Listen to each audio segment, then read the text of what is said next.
नमस्कार दोस्तों, कैसे आप सब लोग। आशा करता हूँ अच्छे होंगे, सकुशल होंगे। तो आज हम बात करने जा रहे हैं भारतीय हिंदी जगत सिनेमा की जानी मानी अभिनेत्री फियरलेस नादिया के बारे में। आशा करता हूँ आप शुरू से आखिर तक जुड़े रहेंगे और चैनल को लाइक, शेयर और सब्सक्राइब करना नहीं भूलेंगे। तो बात करते हैं शुरुआती दौर से।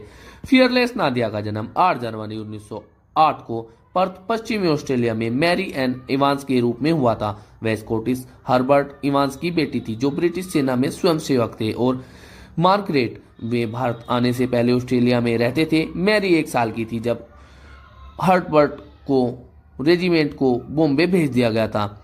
मैरी 1913 में 5 साल की उम्र में अपने पिता के साथ बॉम्बे आई थी। 1915 में प्रथम विश्व युद्ध के दौरान जर्मनों के हाथों उनके पिता की असामयिक मृत्यु ने परिवार को पेशावर अब पाकिस्तान में जाने के लिए प्रेरित किया। उन्होंने उत्तर पश्चिम सीमांत प्रांत अब खैबर पख्तूनख्वा में रहने के दौरान घुड़सवारी, शिकार, मछली पकड़ना और निशानेबाजी सीखी। और 1920 के दशक के दौरान इवांस अपनी मां और एक बेटे रॉबर्ट जोन्स, जिनके बारे में बहुत कुछ ज्ञात नहीं है, के साथ बॉम्बे लौट आई और फिर मैडम एस्ट्रोवा के अधीन बैले का अध्ययन किया। उसने पहले बॉम्बे में आर्मी एंड नेवी स्टोर में सेल्स गर्ल के रूप में नौकरी करने की कोशिश की थी। एक समय पर वह बेहतर नौकरी पाने के लिए शॉर्ट हैंड और टाइपिंग सीखना चाहती थी। एस्ट्रोवा की मंडली ने सैन्य ठिकानों पर ब्रिटिश सैनिकों के लिए, भारतीय राजघरानों के लिए और छोटे शहरों में, गांवों में अन्य लोगों के लिए प्रदर्शन किया। उसने कार्टव्हील और स्प्लिट्स की कला में महारत हासिल की, जो बाद में उन्होंने उसकी फिल्म स्टंट के दौरान काम आई। एक अर्मेनियाई ज्योतिषी ने भविष्यवाणी की थी कि एक सफल करियर आगे है, लेकिन उसे एन अक्षर से शुरू होने वाला नाम चुनना होगा। उसने नादिया नाम इसलिए चुना क्योंकि वह विदेशी ध्वनि वाला था।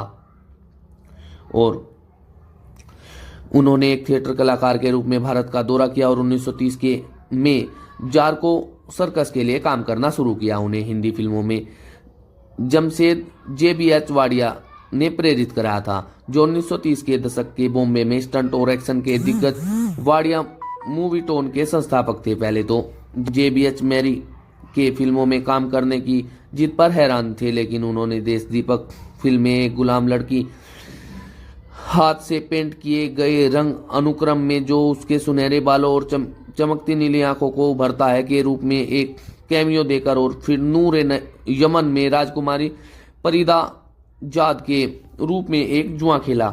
नादिया दर्शकों के बीच एक बड़ी हिट साबित हुई, जिसके बाद सर्कस और अन्य स्टंट करने में उसके कौशल को देखते हुए JBH तब तक अपने छोटे भाई होमी के साथ मिलकर उसे एक स्टार के रूप में विकसित करने का फैसला किया। और 1967-68 में जब वह 50 के दशक के अंत में थी, वह खिलाड़ी द प्लेयर नामक जेम्स बॉन्ड स्पूक में दिखाई दी।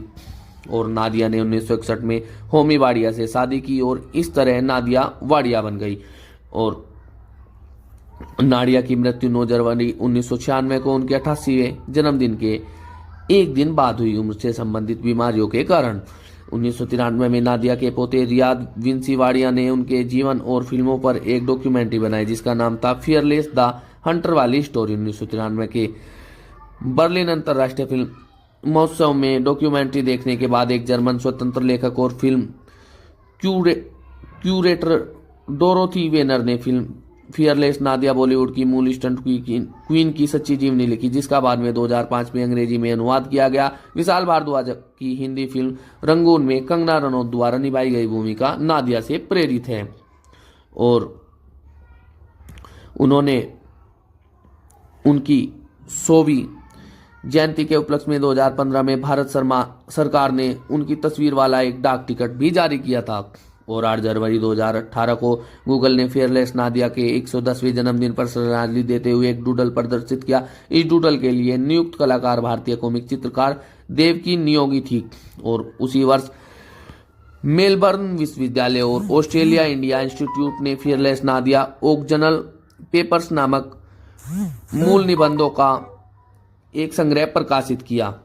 और उनकी कुछ फिल्में जैसे हंटर वाली, miss frontier Mail, Lutaru Lalna, Punjab Mail, Diamond Queen, Bambai Wali, Jungle राजकुमारी, मुकाबला, हंटर वाली की बेटी, मौज, 11 बजे, धूमकेतु, जंगल का ज्वार, जंगल रानी, बगदाद का जादू, खिलाड़ी, जो उन्होंने अपने जीवन काल के दौरान फिल्में की। और दोस्तों, यही थी फियरलेस नादिया की जीवनी। आशा करता हूँ आपको अच्छी लगी होगी। और दोस्तों, हमारे चैनल को लाइक, शेयर और सब्सक्राइब करना न भूलें। धन्यवाद दोस्तों।